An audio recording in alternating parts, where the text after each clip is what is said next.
ഞാൻ എൻ്റെ ജീവിതത്തിൽ നിരന്തരമായി എന്തിനെയാണ് ഓർമ്മിച്ചത്, അതായിരിക്കും അവസാന സമയവും എൻ്റെ ഓർമ്മയിൽ വരുന്നത്. അതുകൊണ്ട് ഗീത എടുത്തെടുത്ത് പറയുന്നൊരു കാര്യമുണ്ട്. അർജുന, നീ എപ്പോഴും എന്നെ ഓർമ്മിക്കാൻ ശ്രമിക്കണം. നിന്റെ കർമ്മങ്ങൾ ചെയ്യുമ്പോഴും എൻ്റെ ഓർമ്മയിൽ ഇരിക്കണം.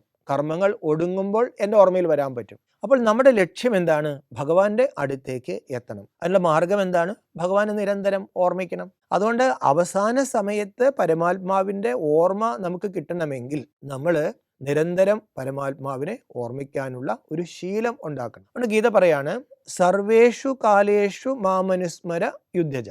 അവസാനം നിനക്ക് എൻ്റെ ഓർമ്മ കിട്ടണമെങ്കിൽ ഏത് സമയത്തും നീ എന്നെ ഓർമ്മിക്കണം. എന്നിട്ട് അഭ്യസിക്കാൻ പറയാണ്. അടുത്ത ശ്ലോകത്തിൽ പറയാണ് അഭ്യസിക്കണം. അഭ്യാസത്തോടുകൂടി നിരന്തരമായി നീ അഭ്യസിക്കണം. ആരെ അഭ്യസിക്കണം? ആ പരമപുരുഷനെ നീ നിരന്തരം അഭ്യാസത്തോടുകൂടി ധ്യാനിക്കണം.